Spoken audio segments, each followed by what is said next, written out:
I already, if you have, we are aware about the concept of exponents as we discussed. A power x is equals to b is the exponent. If you look this exponent a power x is equals to b, this a is the base, x is the power, and b is the value of the exponent, right?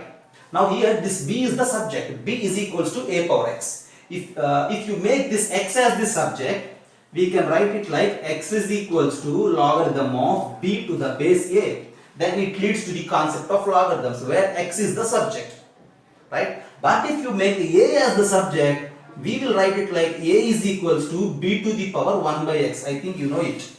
If a power x is equals to b, we will write a is equals to b power 1 by x. Just you look all these three things.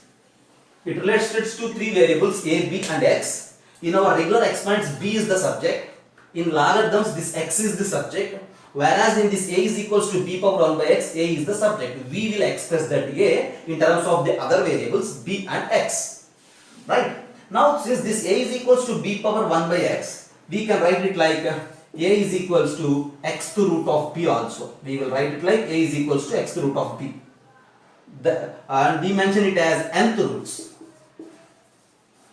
So exponents can be restated in two ways. One is the logarithms and the other one is the nth roots.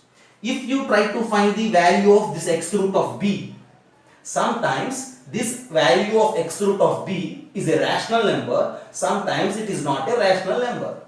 If this x root of b belongs to the rational number, just leave it like that. If this x root of b is not a rational number, then it leads to the concept of surd.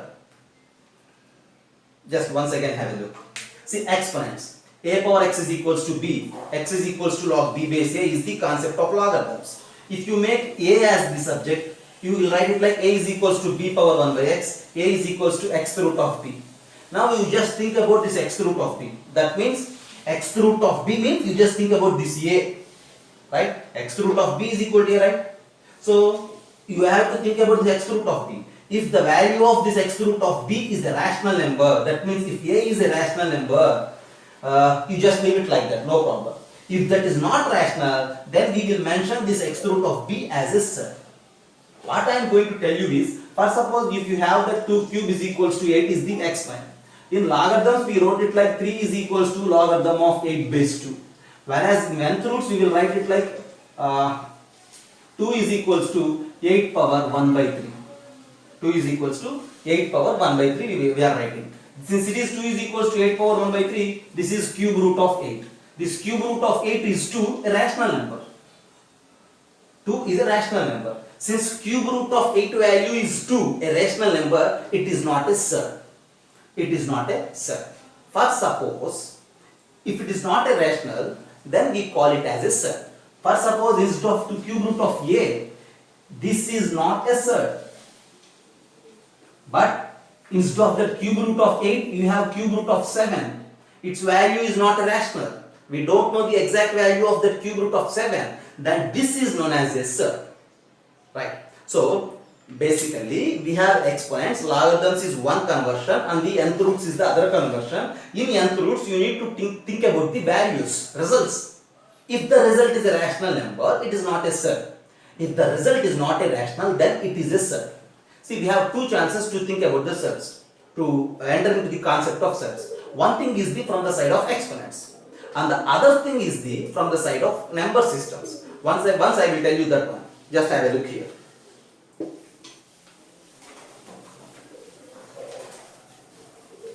See, we know different number systems starting from the natural numbers, right? Natural numbers, whole numbers, integers, rational numbers, irrational numbers, real numbers, everything that was clear, I think so. See real numbers. Real numbers is a combination of both rational numbers along with the irrational numbers.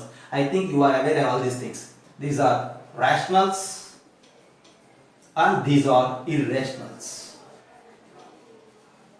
Right? Yeah. See, rational numbers are the numbers which can be expressed in p by q form. I am not going to discuss about the rational numbers. I think you are aware about that. If you are able to write a number in p by q form, it's a rational number. If you don't have that chance, it comes under irrational numbers. Now, what are irrational numbers? What are rational numbers? See, rational numbers can be expressed in P by Q form, and we are able to convert these rational numbers into decimals also. Decimals. See, rational numbers can be converted into decimals. And in these decimals, we have different types of decimals, like terminating decimals, non-terminating decimals.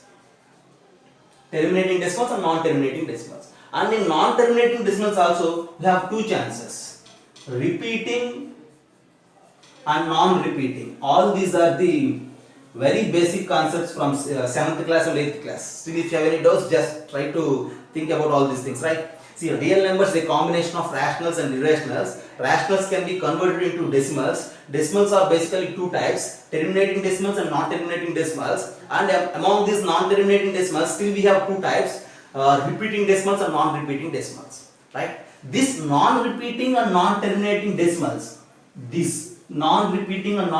decimals, are not actually rational numbers, because we can't express this non-terminating and non-repeating decimals as in P by Q form. So, irrational numbers are nothing but neither terminating nor repeating decimals. Neither terminating nor repeating decimals. Here, just I classified all the types of decimals, that's it. Usually, terminating and repeating decimals can be converted from decimals to rationals and rationals to decimals. But this part, these type of decimals, we don't have chance to convert it into rationals. See, so what are finally irrationals? Neither terminating nor repeating decimals are irrationals. Do you have any idea related to this irrationals? Yes, I will give you one example here. See, if you say 3.47, that's a decimal, that is called terminating decimal. If you have that 3.47474747 like that, 47 is repeating, so we call it as repeating decimals, but not terminating. You know that terminating means there is an and, non-terminating means there is no and. 3.47, it ends at 7, so terminating decimals. 3.47474747, there is no and it is repeating. But what is non-terminating and non-repeating? They are not, their decimal part don't terminate there, but there is no repetition also. That in the sense 3.4758610125. What is the next number? Is there anybody to say the next number? See, it won't follow any pattern. We don't have any chance. Still, there are some values. See, these type of decimals are usually called as, there are so many decimals, but we don't know. Still, there are some values, and we call it as neither terminating or non-repeating decimals. Right? These are irrational numbers actually. See, in these irrational numbers also, some numbers can be expressed in the form of nth root of b, and some cannot be expressed in the form of nth root of b.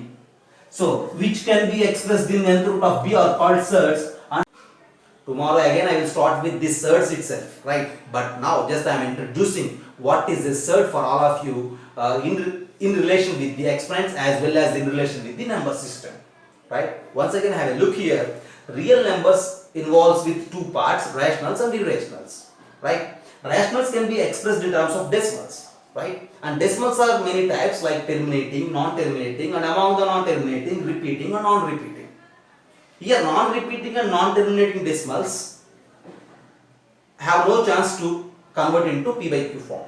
These non-terminating and non-repeating decimals are known as irrationals. Among these irrationals, a few irrationals can be expressed in the form of nth root of b, and few can't.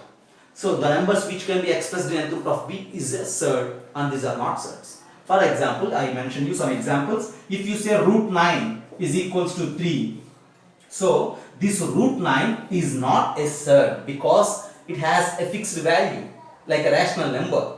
But if you say root 2 or root 7 is a surd. Root 2 is not a rational number because the value of root 2 we can express it like 4.414 something. If you try to find the value of root 2 by using the regular division method, you will get many divisions, many decimals, right? See, if you round it to 3 decimals, it is like 1.414. Approximate value is 1.414, but exact value we don't have. So this root 2 is not a rational number, then this root 2 is called a surd.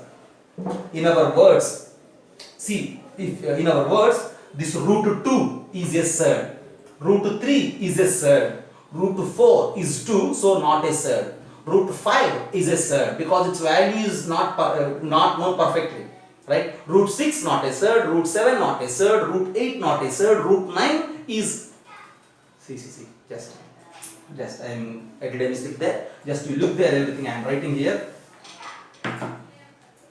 Root 2, root 3, root 4, root 5, root 6, root 7, root 8, root 9 log that. Root 7 is 2, root 9 is 3. These two are not surds because they are rational numbers and all the remaining are surds. This root 2, root 3, root 5, root 6, root 7, root 8, root 10, root 11, all these are surds. And I already mentioned you, cube root of 8 is equals to 2 is not a surd. Cube root of 7 is a surd.